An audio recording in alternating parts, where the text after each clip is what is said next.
દક્ષ કહે છે સ્ત્રી દૂત્યમ મૃગયા મધ્યમ નૃત્યમ ગીતમ વૃથાટનમ વાદ્યમ નિંદાદિવા સ્વાપો વ્યસનાની નૃણામ દસઃ. દક્ષ કહે છે સ્ત્રી એટલે વ્યભિચાર, દ્યુત એટલે જુગાર, મૃગયા કરવા, દારૂ પીવો, નૃત્ય કરવું, ગીતો ગાવા, વૃથાટન કહેતા ખોટું રખડ્યા કરવું, વાજિંત્રો વગાડવા, કોકની નિંદા કરવી અને દિવસે સૂવું, આ 10 વ્યસનો માણસના છે. લ્યો, આ 10 વ્યસનો માણસના છે એમ કહે છે. એટલે એ વ્યસનોનો ત્યાગ કરવો. એમ રાજા કહે છે દ્યુત રમનારા, સંવ્યવહારી, હિંસામાં પ્રીતિવાળા અને સંબંધીઓનો નાશ કરનારા મનુષ્યોને અમે વૈતરણીમાં નાખીએ છીએ. શું કહે છે? જુગાર રમે અને વૈતરણી નદીમાં નાખે. હો, જુગાર રમી અને પૈસા કમાણો હોય ને તો એ હરામના પૈસા કહેવાય. શું કહેવાય? હરામના. મહેનત મજૂરી વગર બેઠા બેઠા જે કમાણો છે ને એ ધન કોઈ દી સત્કાર્યમાં વપરાય નહીં, એના કલ્યાણને અર્થે કામ આવે નહીં. ઉલટાનું એને વિશેષ નુકસાન એ કરનારો થાય છે. કહતો પ્રજા એની દુરાચારવાળી પાકે ને કાં પછી માંદગીમાં ને એમાં બધામાં જાય, કાં ક્યાંક ધંધામાં ખોટ જાય જબરજસ્ત ને એમાં બધા રૂપિયા ચાલ્યા જાય. પણ જુગારમાંથી કરેલી આવક છે એ ક્યારેય જીવને સુખ આપનારી થતી નથી. ન ભક્ષ્યમ માદકમ ક્વચિત ચિદ વિભ્રામ કૃત તદ. અને ભગવાન કહે છે હવે કે માદક કોઈ પણ વસ્તુઓ ક્યારેય ખાવીને, કારણ કે આપણા ચિત્તને ભ્રાંત કરી નાખે છે, વિભ્રમકૃત કરનારી આ બધી વસ્તુઓ છે. લ્યો, તો આ બધા કયા વ્યસનો કહેવાય? તો કહે છે બીડી, સિગારેટ, તમાકુ, છીકણી, ગુટકા, તમાકુવાળા માવા, તમાકુવાળા પાન, કે પછી સિગારેટો, દારૂ પીવો, હેરોઇન, ક્રેકોઇન, એલએસડી, ચરસ, ગાંજો, આવા બધા પદાર્થોનું ભક્ષણ કરવું, એ બધાને માદક વ્યસનો કહેવાય. ટૂંકમાં જેનાથી કેફ ચડે, અફીણ, ચામાં ભલે કેફ ઓછો છે પણ એનાથી એ કેફ તો ચડે જ છે, એને પણ વ્યસન કહેવાય. અને બીજા વ્યસનો કયા કયા? તો કે માદક વ્યસનો એક નાટક અખંડ જોયા કરવા, ચોપાટ રમ્યા કરવું, ગંજીપો રમ્યા કરવો, ઠઠ્ઠા મસ્કરી કરવી અને સિનેમા જોવી, બાંડ ભવાયા જોવા કરવા અને તાઇફામાં જવું, આ બધાય પણ એક પ્રકારના વ્યસન જ છે. માટે ભગવાન કહે છે આવા સર્વ પ્રકારના વ્યસનોનો અમારા ભક્તોએ ત્યાગ કરવો. એટલે તો દેવાનંદ સ્વામી કહે છે ગાફલ બેગર જો આતન એડે વિષાયો, ગાફલ બેગર જો આતન એડે ગુમાવ્યો, ધર્મ વિસારી ધંધે વળગ્યો, ધર્મ વિસારી ધંધે વળગ્યો, કુડે ધૂળ કમાયો રે ગાફલ બેગર જો આ તન એડે ગુમાયો, ગાંજો ભાંગ લીલા ગરમ ફર, હોકો પીવે ચાવે, ગાંજો ભાંગ લીલા ગરમ ફર, હોકો પીવે ચાવે.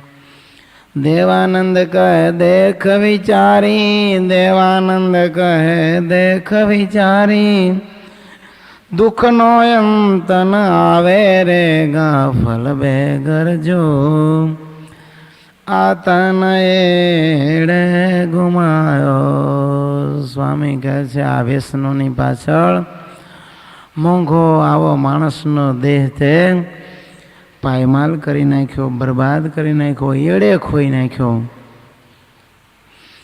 ધર્મ કરવાનું હતું એ બધું એ છોડી અને અધર્મને રહીશે પૈસા ભેગા કરવા માંડ્યો અને અસહ્ય પાપ કરવા લાગ્યો. ગાંજો ભાંગ લીલાગર મફર માજમ આવા જે બધાય કેફ કરનારા પદાર્થો ખાવા પીવા લાગ્યો અને હોકામાં ભરીને તમાકુ પીવા લાગ્યા છે. તો આવા વ્યસનો કરી અને તે આ માણસનો અણમોલ દેહ જીવડા બરબાદ કરી નાખ્યો. એટલે ભગવાન કહે છે આ બધા જીવલેણ વ્યસનો છે. નારાયણ ગીતામાં પણ ભગવાને એટલે કહ્યું છે મદયૈ મધ્ય માંસસ્ય તન મિશ્રસ્ય ચ વસ્તુન ભંગા ગંજ તમાલાદે કાર્ય સ્પર્શોપી ન ક્વચિત. ભગવાન કહે છે મારા આશ્રિતોએ માંસ અને એમાં એનું જેમાં મિશ્રણ આવતું હોય એવા વસ્તુ પદાર્થો તથા ભાંગ ગાંજો તમાકુ આદિ આવા ભક્ષ્ય વ્યસનના પદાર્થોનો સ્પર્શ ક્યારેય અમારા આશ્રિતોએ કરવો નહીં. તો ભાંગ છે એ એક પ્રકારની વનસ્પતિ છે અને એ વનસ્પતિના સીધા જે પાન એ સીધા જ વાપરવા લસોટીને એને ઉકાળીને કે લસોટીને પાણી કરીને પીવું એને ભાંગ પીધી કહેવાય. તો સામાન્ય રીતે શિવજીના ઉપાસક બાવા સાધુઓ હોય એ વિશેષ કરીને ભાંગનો ઉપયોગ કરતા હોય છે. ક્યાંક ક્યાંક એવું પણ જોવા મળે છે કે અમુક ખેડૂતો હોય એ વાડીએ ભાંગના 1-2 છોડ વાવે. આમ તો સરકારી ગુનો કહેવાય એવી રીતે છોડ વાવવા એ પણ, કારણ કે એમ થાય કે આ ખેતી કરે છે એની, છતાંય વાવતા હોય ને પછી બીડીને ભૂંગળી હોકામાં પણ ભાંગના પાન નાખીને ગણાય ભાંગ એ રીતે ધૂમ્રપાન દ્વારા પણ પીતા હોય છે. તો આ ભાંગ કહેવાય. ગાંજો ભાંગના ક્ષૂપમાંથી કે ફૂલમાંથી એને બનાવવામાં આવે છે અને ગાંજો છે એ ભાંગ કરતાં પણ વધારે કેફી છે. તો ગાંજો સામાન્ય રીતે હોકામાં નાખીને લોકો પીતા હોય છે. ચરસ તે આ જે ભાંગનો છોડ હોય એના ક્ષૂપમાંથી ઝરી અને રાળ જેવો જે રસ છોડની કોમળ શાખા પર ચોંટે એને કહેવાય ચરસ. કહેતા એનું અર્ક કહીએ આપણે ભાંગનો, એને અર્ક કહીએ તો ખોટું નથી. અર્ક એટલે કે એનો જે ક્રીમ ભાગ હોય આવા કેફી દ્રવ્યનો એવો પદાર્થ, જેમ વૃક્ષમાંથી ઝરીને ગુંદ ચોંટે એવી રીતે ભાંગના છોડ ઉપર ક્ષૂપમાંથી ઝરીને આવો રાળ જેવો રસ હોય એની શાખા ઉપર ચોંટે, એનું ભેગું કરી અને પછી લઈ લે એને કહેવાય ચરસ. સ્વામી રામકૃષ્ણાનંદ એમ કહે છે કે નર જાતિનું ફૂલ હોય એ ભાંગને નારી જાતિનું ફૂલ એને ગાંજો કહેવાય નર જાતિના ફૂલને ભાંગ કહે છે, પણ એના પાંદડા છે એને જ ભાંગ ગણવામાં આવે છે. અફીણ, ખસખસના જે ડોડા હોય એમાં કાપા કરવાથી રસ જરી અને ડોડા સાથે જે ચોંટે એને અફીણ કહેવાય. કાળો રસ જળે એટલે ખસખસ પણ તમે જુઓ ઘેન ચડે એનાથી. ખસખસ વધારે ખાઈ જાય તો એનાથી પણ શું થાય? માણસને ઘેન ચડે છે. આ તો લાડુ હોય એ આદિ ભારે પદાર્થો તમે જમો અને ઝાડા ન થાય એટલા માટે એના ઉપર ખસખસ લગાડવામાં આવે છે. ખસખસમાં કોઈ ટેસ્ટ કાંઈ પર્ટિક્યુલર છે નહીં, પણ એમાંથી જ્યારે આ અર્ક જેવો પદાર્થ જરે અને એ ભેગો થાય કાળો રસ, એનું નામ અફીણ. માજમ કેને કહેવાય? તો કે ભાંગને ઘીમાં શેકી નાખે. સાકર, એલચી, બદામ, ખસખસ, ચારોળી, પિસ્તા અને ગોળ નાખીને ખરલમાં બરોબર લસોટી અને બોરા જેવડી જેવડી ગોળી બનાવે એને કહેવાય માજમ છે. મફર કેને કહેવાય? તો કે મનને ખુશ કરનાર એક પ્રકારની કેફી દવા છે. તો આવા પ્રકારના વ્યસનો એમાં સામાન્ય રીતે ગામડામાં એક ભાંગ અને ગાંજો અને અફીણ, આ ત્રણ, માજમ ને મફર, એ બે બહુ વ્યસનના પદાર્થો તરીકે સેવન કરનારા વ્યક્તિઓ બહુ ઓછા જોવા મળે છે. પણ આ ત્રણ પદાર્થોનું સેવન તો થાય જ છે. તો ભગવાન કહે છે આમાંના કોઈ પણ પદાર્થો અમારા આશ્રિતોએ ખાવા પીવા નહીં. પછી સીધા પદાર્થો ખાવા, લસોટીને ખરલમાં ખાવા પીવા, કે પછી ધૂમ્રપાન દ્વારા ગ્રહણ કરવા, કોઈ પણ પ્રકારે આનું સેવન કરવું નહીં. લ્યો, અફીણનું બંધાણ કેટલું ભયંકર છે. જો બંધાણ જો થાય અફીણ કેરો, તેને મહાકષ્ટ પડે ઘણેરો. જો કોઈ કાળે નવ હોય પાસે, તો પ્રાણ તેના પડમાહી જાશે. બંધાણીને સાકર દીધી હોય, તે વેચીને ખાય અફીણ તોય. બીજા નહીં સ્વાદ વધુ વખાણે, અફીણ માયો તમ સ્વાદ જાણે. વિહારીલાલજી મહારાજ લખે છે કે આ જીવને જો અફીણનું બંધાણ થયું હોય ને, તો અફીણ વગર એને અતિ કષ્ટ પડે છે. અફીણનો નશો જ્યારે ઉતરી જાય ને ત્યારે નસ તૂટે, એકદમ કળતર થાય, આખું શરીર એનું ખેંચાતું હોય, બહુ પીડા થાય, જીવતે જીવ નરક જેવી પીડા અનુભવે. મેલેરિયા તાવ આવ્યો હોય કે વાયરલ ફીવર થાય ને આખું શરીર તૂટે ને, એમ આ માણસનું શરીર જ્યારે અફીણનો નશો ઉતરી જાય ત્યારે તૂટે છે. અને એને એમ લાગે કે હમણાં મારા પ્રાણ નીકળી જશે નશા વગર. આવો જે અફીણનો બંધાણી હોય એને મહારાજ શ્રી કે જો સાકર આપી હોય ને, અફીણ કેવું હોય? કડવું ઝેર જેવું હોય. અને સાકર છે એ મીઠી હોય, છતાં પણ સાકર વેચીને એ અફીણ લઈને ખાય, પણ સાકર મૂર્ખ ખાય નહીં. લ્યો, અને બીજા ગમે એટલા સ્વાદિષ્ટ પદાર્થો આપો પણ એ તો એમ કે અફીણ જેવો ટેસ્ટ બીજા કોઈ પદાર્થોમાં છે નહીં. આ તો સાકર છે, પણ અમૃત લાવીને આપ્યું હોય ને એને જો નશો ઉતરી ગયો હોય તો અમૃતને વેચીને પણ એ અફીણ ખાય ત્યારે એને શાંતિ થાય. લ્યો, આટલું બધું અફીણનું બંધાણ થાય એની પાછળ વ્યક્તિ પાગલ થઈ જાય છે. અફીણ કશું કડવું કરે છે, શરીરનું સોણિત શોષી લે છે.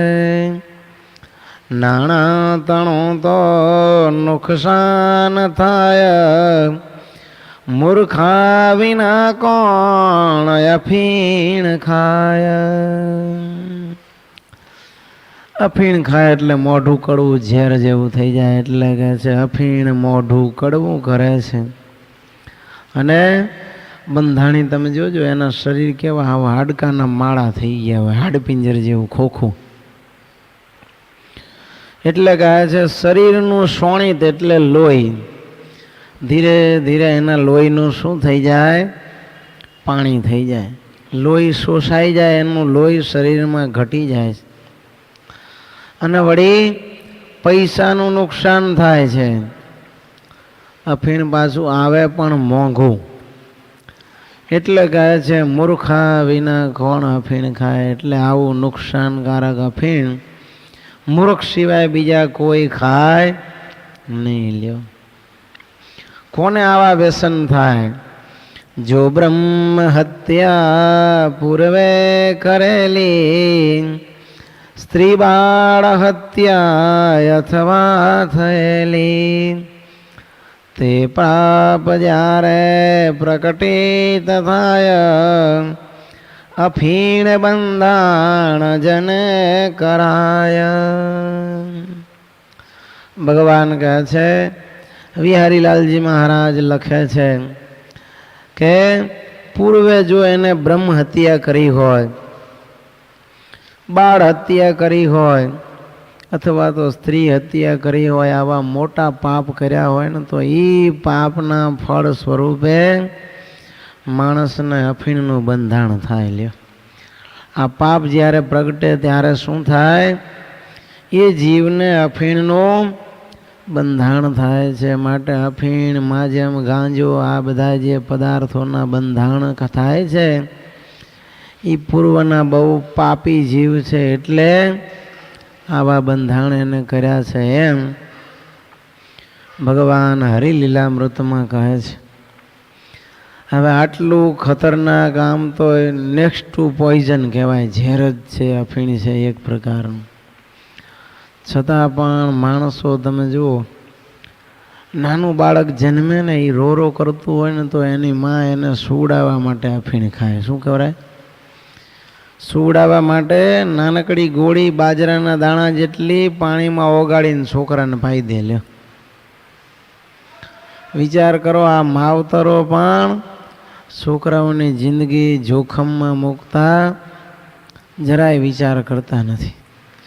હવે એ બાળકને નાનકડું હોય ત્યારથી જો નસમાં અફીણની ટેવ પડી જાય ને રગે રગમાં વ્યાપી જાય, તો એ મોટું થયા પછી અફીણ વગર જીવી શકે? પણ છોકરું રડતું હોય, રાતે સૂતું ન હોય, એટલે કે આને અફીણ જરાક દઈ દો, પછી ટેવ પડી જાય, પછી રોજ એને હું ગાળવા માટે તમારે અફીણ દેવું પડે. કારણ કે અફીણ છે એનાથી ઘેન ચડે. શું થાય? ઘેન ચડે. એટલે બાળક પછી ઊંઘી જાય.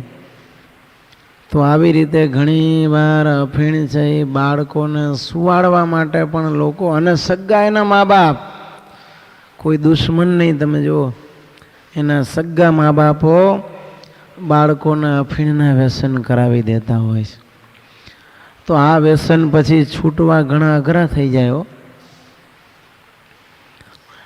પણ કોઈ મોટા સંતની કૃપા થઈ જાય કે પછી ભગવાન જેવા, ભગવાન એના ઉપર કૃપા કરે તો એના વ્યસનો જાય. એક વખત ગોપાળાનંદ સ્વામી ભાવનગર જતા હતા. હવે રસ્તામાં એને એક ભોમિયો લીધો.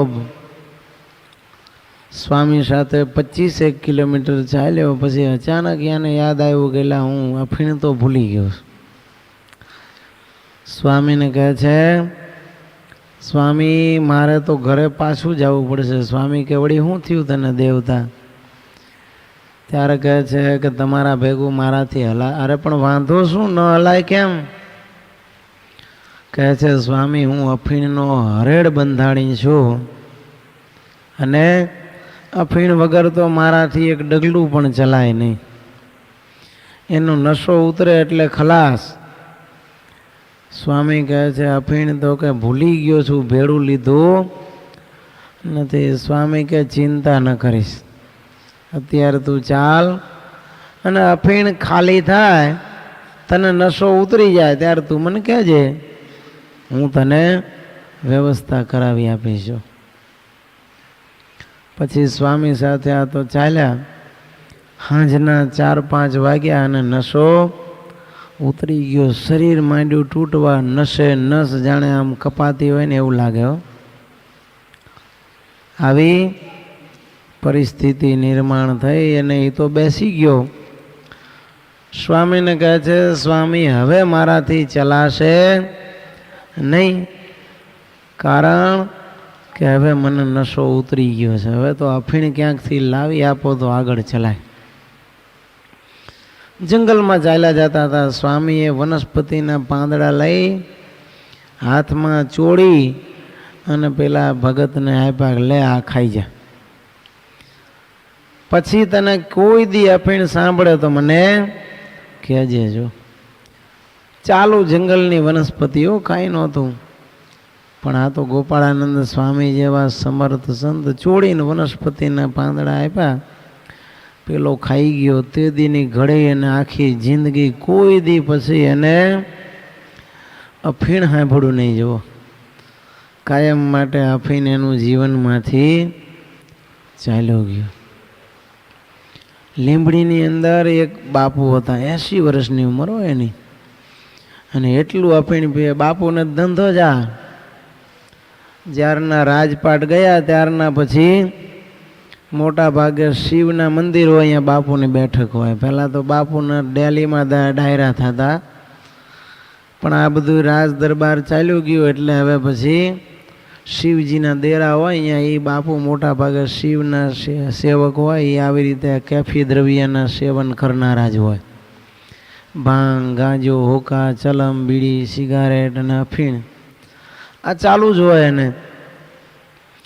એટલે ત્યાં જઈને કાયમ માટે આવી બીડીઓને બધું આ ફૂંક્યા કરે, અફીણ પીધા કરે. એમાં બાપુને અફીણને હોકા બે હોય વધારે,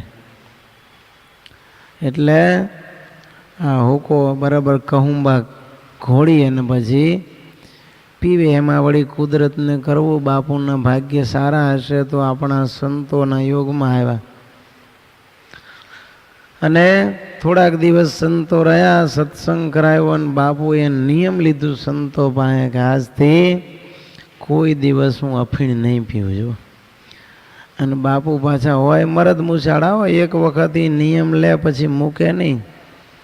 વટના કટકા હોય, પાછા સુરવીર હોય, જે થવું હોય થાય. જાન નીકળી જાય તો કુરબાન છે, પણ એક વખત સંતો આગળ વચન લીધું પછી એ નિયમ તોડે નહીં. હવે બાપુએ તો આ નિયમ લીધું, પછી સંતો તો ચાલ્યા ગયા અને અફીણ વગર બાપુની પરિસ્થિતિ લથડી. એકદમ બીમાર થઈને બેભાન થઈ ગયા, કોમામાં જતા રહ્યા. દીકરાઓ હોસ્પિટલ લઈ ગયા, ડૉક્ટરો ટ્રીટમેન્ટ કરે, સાજા થાય નહીં. ત્યારે એક જાણીતા ડૉક્ટરને ખબર પડી ગયેલા આને કાંઈ નથી રોગ.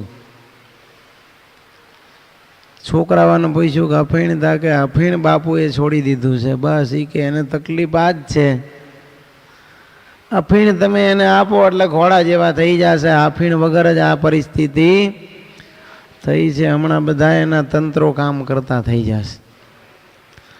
એમાં આ બાજુ અફીણ ઘોડી અને તૈયારી કરે ત્યારે આમને શ્રવણ ઇન્દ્રિય સતેજ થયેલી આમ ઊંઘમાં જેવા હતા, પણ એ જાગતા જાગતા સાંભળતા હતા.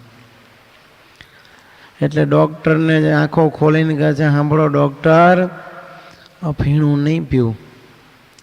ડૉક્ટર કહે છે, બાપુ તમને બીજી કોઈ બીમારી નથી, કેવળ અફીણ પીશો એટલે હમણાં અડધી કલાકમાં તમે દોડવા માણસો. આ નશો ઉતરો છે ને એની આ પરિસ્થિતિ થઈ છે આવી. બાપુ કહે છે, ડૉક્ટર, સંતો પાસે મેં પ્રતિજ્ઞા લીધી છે કે હવે જિંદગી પર્યંત અફીણ નહીં પીવું, માટે હવે અફીણ મારાથી પીવાય નહીં. ડૉક્ટર કહે છે, બાપુ તો તમે સાજા થશો નહીં, કારણ કે બીજી કોઈ દવા જ નથી, તમારી રોગ જ નથી, તમને આ જ રોગ છે અફીણનો.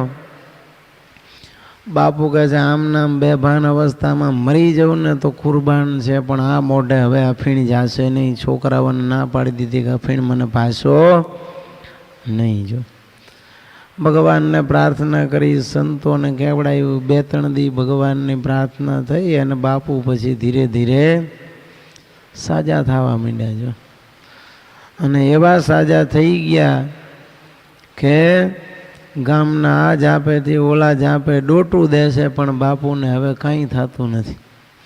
ડુગલી જેવા હતા, હાડકાનો માળો, એના બદલે અફીણ બંધ કર્યું તો રાતી રાણ જેવા વજન ડબલ અત્યારે થઈ ગયું. તો એટલે કહે છે, સોણિતને શોષી લે છે, એ લોહી બધું લોહીનું પાણી કરી નાખે છે, લોહી પી જાય. તો આમ આવા સંતો પાસે સુરવીર હોય, નિયમ લે ને ભગવાનને સંતો પ્રાર્થના કરે તો આવા બંધાણ છૂટે. નહીં તારા અફીણ આદિના બંધાણ છૂટવાના એ બહુ આકરા છે. લ્યો અને વ્યાપાર ધંધો પણ ખૂબ આનો ચાલે ખાનગીમાં. અરે ભગવાન વખતે હરજી ઠક્કર હતા, જાતના ખોજા, પણ દાદાના દરબારમાં આ 2 જણા હરજી ઠક્કર ને એના ભાઈ 2 જણા હતા, એ કારભાર પાછા કરતા.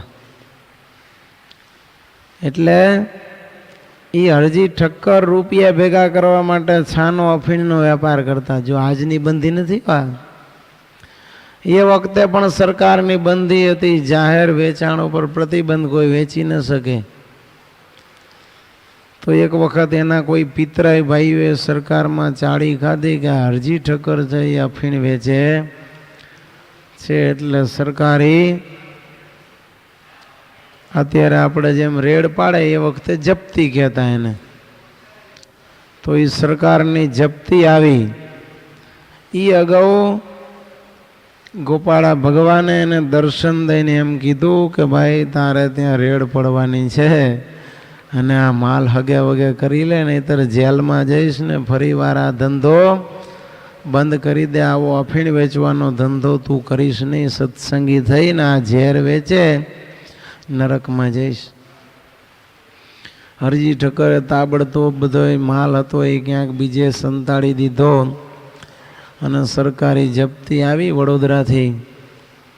તપાસ કર્યો, આખું ઘર ફેંદ્યું, પણ ક્યાંય માલ હોય તો મળે ને, કાંઈ મળ્યો નહીં. વિલા મોઢે પાસે ગયા અને ભગવાન પછી તો ખૂબ વઢ્યા કે અરે તું સત્સંગી થઈને અફીણનો વેપાર કરે, અમારું નામ બોલે. પછી હરજી ઠક્કરે પણ અફીણનો વેપાર બંધ કરી દીધો. જો તો આમ કહેવાનું કે લોકો પૈસા કમાવા માટે પણ બીજાની જિંદગી ખતરામાં મૂકતા પણ વિચાર કરતા નથી. બીજું વ્યસન છે તમાકુ. તમાકુ એ પણ બહુ ખતરનાક ચીજ છે. લ્યો અફીણ તો હજી છે ને એનું સંશોધન થયું ને એવું ક્યાંય નથી આવ્યું કે અફીણ ખાનારાના પરંપરા એના છોકરાઓ કે એના વંશજોમાં આ રોગ આવે છે, એવું સંશોધન થયું નથી. જ્યારે તમાકુ ઉપર તો સંશોધન થયું અને ડૉક્ટરોએ એવું સાબિત કર્યું છે કે આની 3જી પેઢી છે ને એ ખોડ ખાપણવાળી જન્મ છે. લ્યો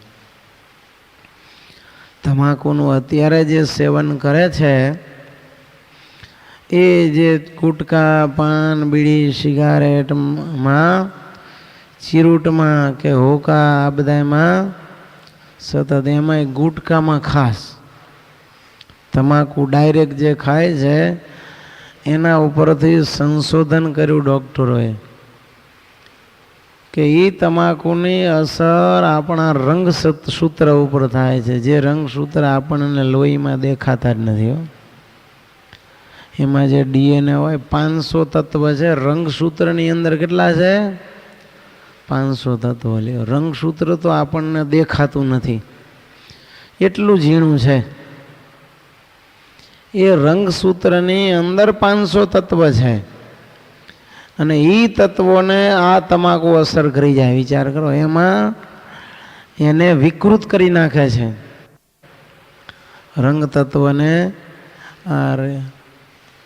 રંગસૂત્રને વિકૃત કરી નાખે છે. પરિણામ શું આવશે કે ત્રીજી પેઢી જે જન્મ છે એ બધા વિકૃત રંગસૂત્રોવાળા બાળકોને લીધે જન્મથી બાળકો ખોડખાપણવાળા, જેમ હિરોશીમા અને નાગાસાકી ઉપર બોમ્બ પડ્યા અને એની અસર આટલા વર્ષોથી હજી એ વિસ્તારમાં છે, વિકિરણોની અસર, કે આજે પણ બાળકો જન્મે છે એ બધાય ખોડખાપણવાળા જન્મે છે.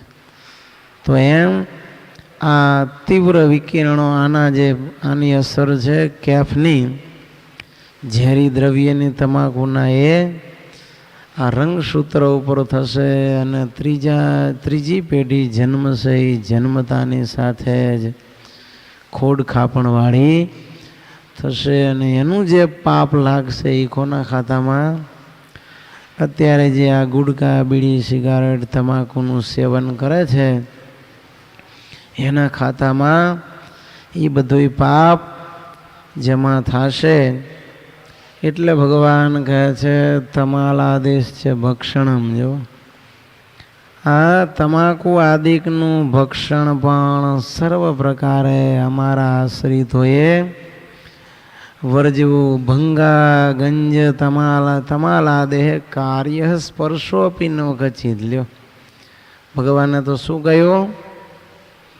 એનો સ્પર્શ પણ ક્યારેય કરવો નહીં. ખાવાની વાત તો બાજુ ઉપર. કાર્ય સ્પર્શો અપી ન ક્વચિત, ક્યારેય પણ એનો સ્પર્શ સુદ્ધા કરવો નહીં. આટલું ખતરનાક આ તમાકુ છે. તો એ તમાકુ તમે જુઓ, આબાલ વૃદ્ધ સૌ કોઈ એનું સેવન કરે છે. પુરુષો અને સ્ત્રીઓ, બાળકો, યુવાનો, આધેડ અને વૃદ્ધ અવસ્થાવાળા બધા. અરે સ્કૂલમાંથી અત્યારે તમે જુઓ આવી પડીકીઓ નીકળે છે, કુબેરની ને પાન કિંગની ને પાન મસાલા ને પાન પરાગ ને માણેકચંદ ને તુલસી ને આવા પડીકાઓ સ્કૂલના બાથરૂમમાં, લેટ્રિનમાં તમે જાઓ તો ત્યાંથી પડીકીના કાગળિયા ઝગમગડા નીકળી. લ્યો, ડસ્ટબિન જુઓ તો અડધી કચરાથી ભરેલી હોય કોલેજમાં ને અડધી આ પડીકીના કાગળિયાથી. કેટલો બધો વ્યાપ આ તમાકુનો વધ્યો છે. કેટલું અનહદ સેવન આજે લોકો તમાકુનું કરી રહ્યા છે. જો તમાકુનું સેવન કરવાના 3 રીતો એની 3 છે સેવનની. એક તો ખાવાની, બીજી પીવાની અને ત્રીજી સૂંઘવાની. આ 3 રીતે તમાકુનું સેવન થાય. બાઈઓ હોય મોટા ભાગે તો છીકણી લેજો અને એ છીકણીને સૂંઘે અને એ દ્વારા તમાકુનું સેવન કરે. ઘણા આજે શું કરે ખબર? દાંત દુખતા હોય ને, દાંત, એના માટે પણ આ છીકણીનો પાવડર દાંતણ સાથે લઈ અને દાંત ઉપર ઘસે, એટલે એને દુખાવો ટેમ્પરરી ઓછો થાય. અરે આજે તો આ બધા ટૂથપેસ્ટ પણ એવી નીકળી છે તમાકુવાળી. જો ઇફકોમાં લગભગ મારા ખ્યાલથી આવે છે ને, હા, ડેન્ટોવેટ, એમાં ને ઇફકોમાં મારા ખ્યાલથી આવે છે. પહેલાં ઇફકોમાં આવતું તો એમાં તમાકુ નાખી અને આ ટૂથપેસ્ટ બનાવવામાં આવે છે અને એના દ્વારા પણ લોકો આવી રીતે અજાણતા, એને ખબર નથી હોતી કે અમે આ તમાકુ ખાઈએ, સેવન કરતા હોય. બુધાલાલની તમાકુ એવી બધી તમાકુઓ ચૂના સાથે ચોળી અને હોઠ પોળા કરીને ભરાવીને એવી રીતે તમાકુનો રસ ચૂસ્યા કરે. દાંત તમે જુઓ એના લીધે કેવા થઈ જાય છે, હાવ સડી જાય છે. એવા ખરાબ દાંત થઈ જાય તો પણ એને ખાવાના છોડતા નથી. એને તમાકુ ગુટકાની અંદર નાખીને ખાય છે આજે. બીજું માવા અને પાનમાં નાખીને ખાય છે. કીવામ ઘણા ખાય, જો સાદું પાન ખાય ભાઈ એલચી કીવામ, એ કે તમાકુ અમે ખાતા નથી. કીવામ શું છે ખબર? એમાંય તમાકુના પાંદડા નાખીને એનો કાઢો કાઢવામાં આવે છે. એમ કે કીવામ બનાવતા ફેક્ટરી હતી, ત્યાં લોકો તપાસ કરી આવ્યા તો એમાં પણ આ તમાકુનો ઉપયોગ કરી એનો કાઢો ઉકાળીને ખૂબ કાઢો એ ઘાટો રગડો બનાવવામાં આવે, એમાંથી આ કીવામ બને. બીજા પદાર્થો અંદર નાખે છે. તો એ તમે એલચી કીવામ પાન ખાતા હોય તો એમાંય તમાકુ અંદર આવી જાય છે. એમાં બીડી, સિગારેટ, હોકા, ચલમ, ચીરૂટ આ બધાય ધુમાડો પીવાના સાધનો છે. કહેતા તમાકુને સળગાવી અને એનો ધુમાડો પીવે એટલે કહેવાય ધૂમ્રપાન કર્યું છે. તો આ ધૂમ્રપાન છે એ માણસ શરીર માટે અતિ ખતરનાક સાબિત થયેલું છે. એટલે તો બીડી સિગારેટના પેકેટ ઉપર ચોખ્ખું લખેલું હોય છે, સ્મોકિંગ ઇઝ ડેન્જરિયસ ટુ હેલ્થ, કે બીડી પીવી એ તબિયતને હાનિકારક છે. અમેરિકામાં આ બીડીઓ ઉપર સંશોધન કર્યું છે. હુ નામની એક સંસ્થા છે, વર્લ્ડ હેલ્થ ઓર્ગેનાઇઝેશન WHO, એણે સંશોધન કરીને સાબિત કર્યું કે તમાકુ છે એ તબિયતને અતિ હાનિકારક છે. તો એ પ્રૂફ થયું એટલે અમેરિકાના 45% લોકો ઘટી અને 25% હવે ધૂમ્રપાન ઉપર આવી ગયા. જ્યારે ભારતમાં કોઈ ફેરફાર નથી, ઉલટાનો વધે છે દિવસે દિવસે વ્યાપ, ઘટવાની તો વાત જ નથી. લ્યો તો તમાકુ સૌ પ્રથમ 1492માં કોલંબસે શોધી. અમેરિકા ખંડની શોધ કરી ત્યારે કોઈક ટાપુ ઉપર એ ગયો, ત્યાં લોકો વનસ્પતિના પાંદડા સળગાવીને ભૂંગળી દ્વારા પીતા હતા. એટલે કોલંબસ ત્યાં ગયો, ભાષા તો સમજે નહીં પણ શાનથી પૂછ્યું ધારે કે આમાં ખૂબ મજા આવે. એટલે પછી કોલંબસે પણ ભૂંગળીથી એનો ધુમાડો થોડો લીધો. અમેરિકા તો ઠંડો પ્રદેશ એટલે ગરમાટો થયો, એને પણ મજા આવી ગઈ તો એ બધા પીવા માંડ્યા.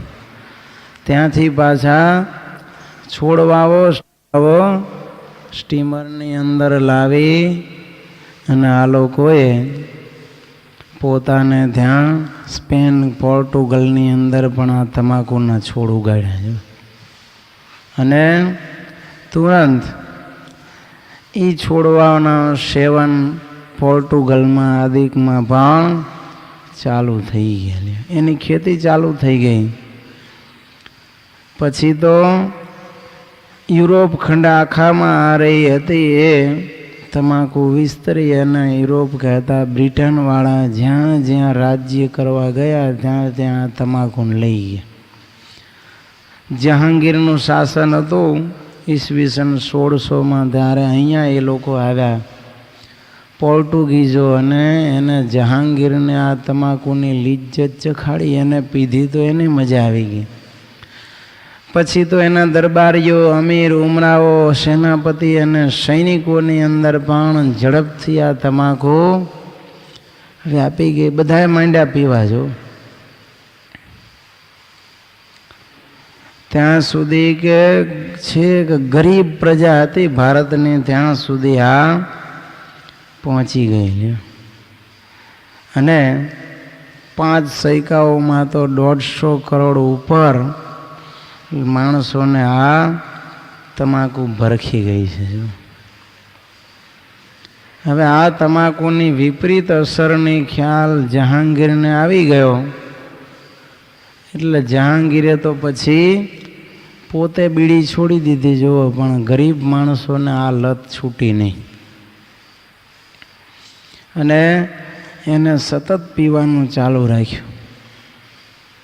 પરિસ્થિતિ એ થઈ કે ક્ષય, ટીબી રોગ જેવા રોગો એ વખતે પછી માણસોને થવા લાગ્યા. તો પણ વ્યસનો તો ઘટ્યા જ નહીં હો. વિદેશમાં શું છે, વિજ્ઞાન સાબિત કરે એટલે એ લોકો સ્વીકારી લે અને આવા ખરાબ દૂષણ કે કુટેવો હોય કે પછી વ્યસનો હોય એનાથી ચેતીને ચાલે. જ્યારે ભારતમાં ગમે એટલું વિજ્ઞાન ઢંઢોળીને માણસને જગાડે પણ એ એમ કોઈ વ્યસનને છોડે નહીં. ભારતમાં છોડાવે કોણ? અમુક ટકા ડૉક્ટરો છોડાવે. રોગ થાય ને હોસ્પિટલમાં જાય, પણ ક્યાં સુધી કે રોગ હોય ત્યાં સુધી છોડે અને વળી પાછા ઘરે આવે એટલે ચાલુ કરી દે. એટલે વધુ પડતી જવાબદારી સંતોના શિરે આવી વ્યસન છોડાવવાની. તો સ્વામી જેવા મહાપુરુષો હોય એ બધા મુમુક્ષુ હોય એની પાસે આવે, ભગવાનનો મહિમા સમજાવે અને વ્યસનને લીધે મોતને અપાતા આમંત્રણની બીક બતાવે કે હવે આ રોગ ધીરે ધીરે વધતો જાય છે અને નહીં છોડો તો અમુક સમયમાં અને ઉકલી પણ જાય છે, ઘણા નથી માનતા. તો આવા મહાપુરુષની વાત બધાને ખબર હોય કે સત્ય પડે છે એટલે એવા સંતો પાસે આવે. મુમુક્ષુ હોય વ્યસનો છોડે એને એમ થાય કે સ્વામી પાસે નિયમ લીધું છે, હવે ખવાય પીવાય નહીં. જો પણ આવા સંતો કરતાં, નિર્વ્યસની સંતો કરતાં ભારતમાં વ્યસની સંતોનું પ્રમાણ અનેક ગણું છે. હકીકતમાં સર્વે કરીએ તો 10 થી 15% સંતો નિર્વ્યસની હશે અને 85 થી 90% સંતો જેને બાવા કહેવાય, ભાઈ સંતો કહેવાય જ નહીં, એને બગાડે એનું નામ બાવા ને સુધારે એનું નામ સાધુ. તો એ પોતે જ વ્યસન કરતા હોય, હવે એ બીજાને શું એમ કહે કે તમે વ્યસન છોડો લ્યો. સામાન્ય તમે શોધો તો ચા તો લગભગ હોય, ચા ન પીવે તો કોફી, નહીતર બીડી, તમાકુ, ગાંજા, ચલમ, હોકા અને અફીણ. આ બધું તમે જુઓ શિવજીના પંથમાં, આપણે નિંદા નથી કરતા પણ સર્વે કરીએ તો ખ્યાલ આવે. કારણ કે એ બધા બાવાઓ મોટા ભાગે અઘોરીને એવા બધા હોય, બસ મચોડીને પડ્યા રહેતા હોય, એટલે આવા ગાંજા ને એવું બધું ફૂંક્યા કરતા હોય.